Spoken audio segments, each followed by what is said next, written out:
қалай? Одан барлығымыз сегіз тақтаға қараймыз.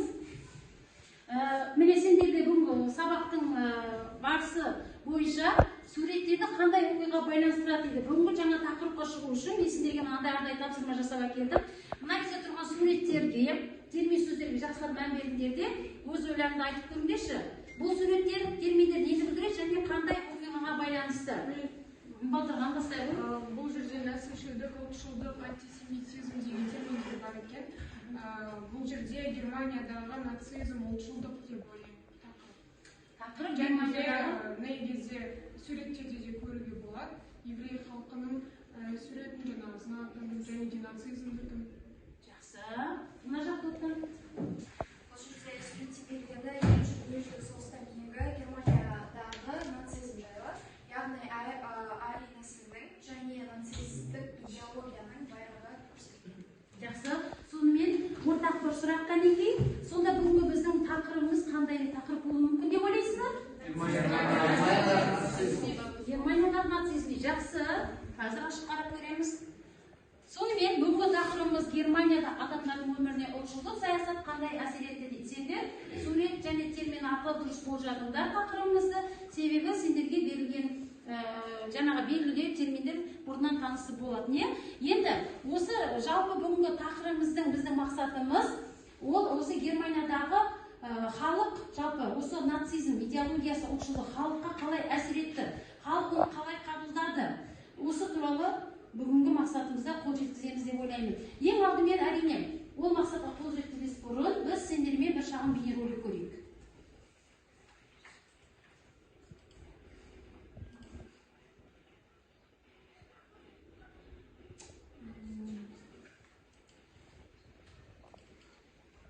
Во время Первой мировой войны Германия в одиночку воевала с Антантой, коалицией Великобритании, России и Франции. В итоге, по условиям Версальского мира, Германия не только лишилась ряда исконных территорий, ей фактически запретили иметь армию и сверх того положили тяжелые дани. Прочитав условия мира, французский маршал Фош заявил: это не мир, это перемирие на 20 лет. Слова были пророческими. Период между войнами в Германии зовется Веймарской республикой. Политический кризис следовали один за другим.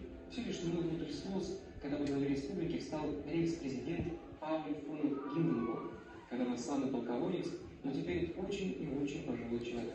Но наличие политических проблем еще не гарантировало новой нарождающейся силе нацистам популярности в народе. Была еще одна важная предпосылка – экономика. Во-первых, экономику страны придавила контрибуции в Дании, из-за чего в стране началась гиперинфляция.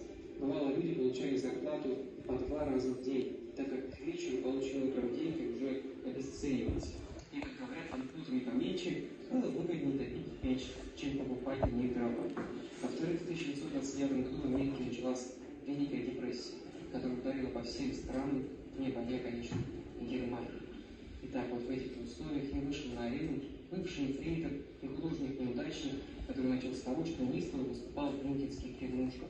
Он говорил о предательстве немцев властями, об исключительности германской расы и необходимости военного реванша.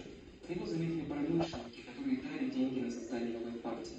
Как нетрудно догадаться, звали его Адольфом Гитлером, а партия получила имя НСДАП. Кстати, почему крупные промышленники поддержали истеричного оратора? Все просто. Он говорил некоторые интересные для них вещи, скажем, о необходимости развития промышленности через военный заказ. А кое-кто из них был просто поклонником его таланта, как американец Генри Форд, чей портрет Гитлер даже повесил на почетное место. Первой попыткой захватить нацистскую власть стал пивной путч 1923 года. Начался он в огромной пивнушке в Мюнхене. Попытка провалилась, а Гитлер попал в тюрьму. Но вышел он оттуда скоро и не с пустыми руками. В тюрьме он создавал Mein Kampf, Библию фашизма. Тогда умерший Гитлер решил получить власть законным путем. В сентябре 1930 года были проведены досрочные парламентские выборы. Их результаты оказались шокирующими. Нацисты заняли 2-е место. За истекшие годы гитлеровцы не только создали свою идеологию и не превратили партию в государство в государстве. У них были даже свои боевые отряды СА и СС. С их помощью они запугивали своих противников при полном усильстве власти. Гитлер начал переговоры, чтобы Гинденбург назначил его канцлером, главой правительства. После первой встречи тот сказал: этого человека назначили канцлером, я его сделаю почтмейстером. Пусть движет марки с моим изображением. Но вскоре, когда Гитлер найдет на Гинденбурге обширный коррупционный компромат, он переменит о нем мнение. И 30 января 1933 года Гитлер станет главой правительства. Дальше уже было все просто. После смерти Гинденбурга канцлер назовется фюрером, а Германия станет Третьим рейхом. Эти решения, кстати, закрепятся всенародным референдумом.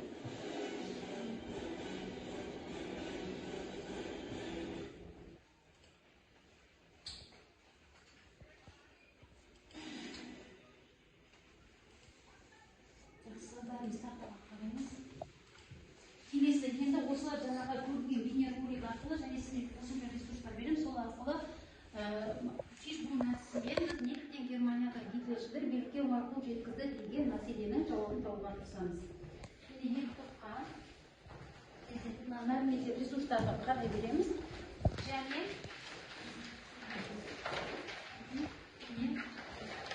фишбон әдісі арқылы сендерге критерий берілген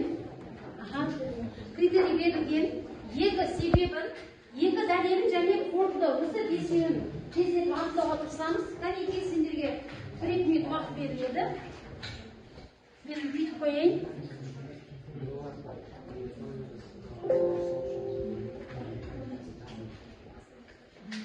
Балық қаңқасы арқылы тездетіп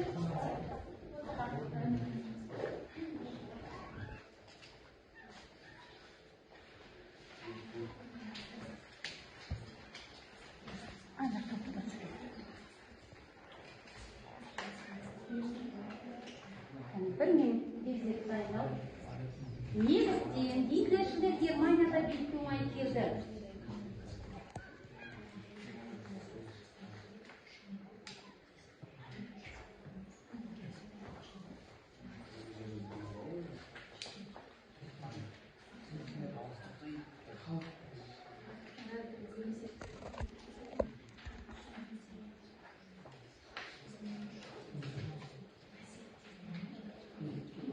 Дайынсыз ба?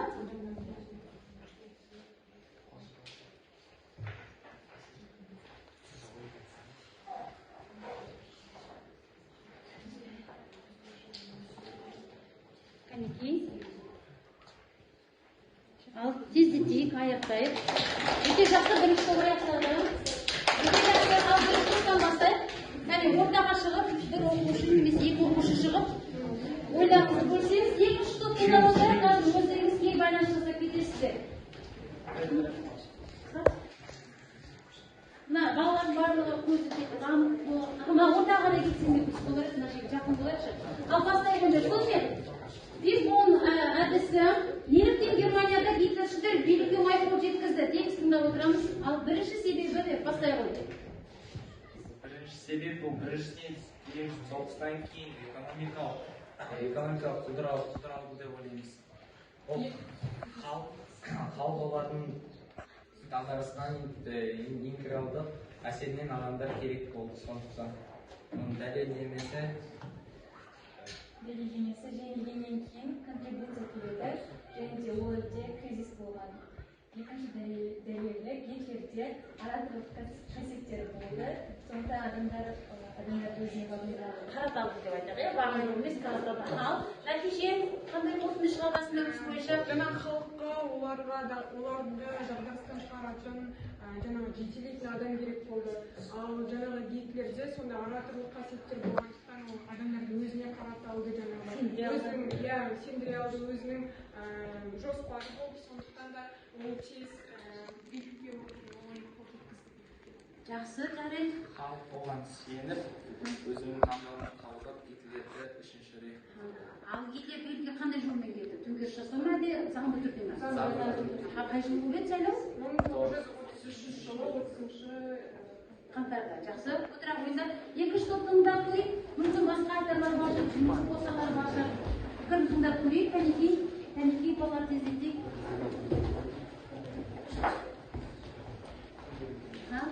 Бір мәселе, ал енді мәселе белгілі. Себебін анықтаймыз, Кәнекей. Бірінші себеп, жаңағы экономиканы құлдырады.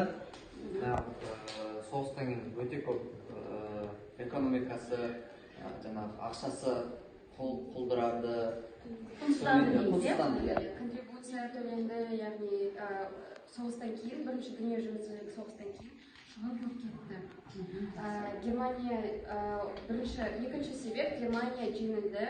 Оған дәлел ретінде олар жаңағы жеңілгендіктен реванш талап етті.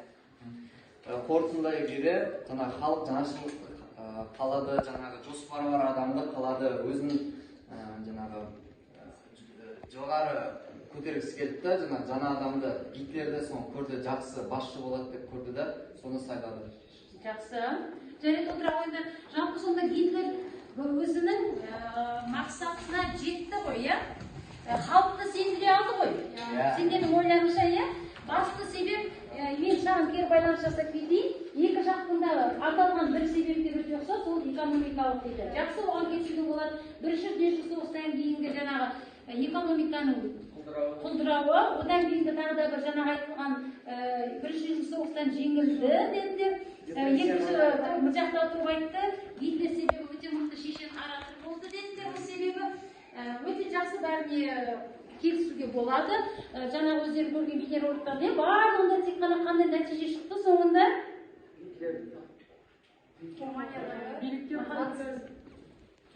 Германияда билікке кімдердің келуі болды?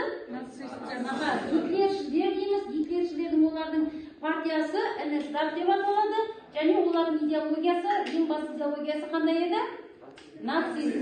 Міне сөйтіп 1933 жылы сайлауда заңды түрде үлкен жеңіспен Гитлердің партиясы бесіді билігі Германия үкіметіне орнады. Ол кісі ең бірінші жаңағыдай үкімет басқарды. Одан кейін сол уақыттағы президент Гинденбург қайтыс болғаннан кейін фюрер атағын алып жеке дара билікке қол жеткізді. Өте жақсы. Рахмет.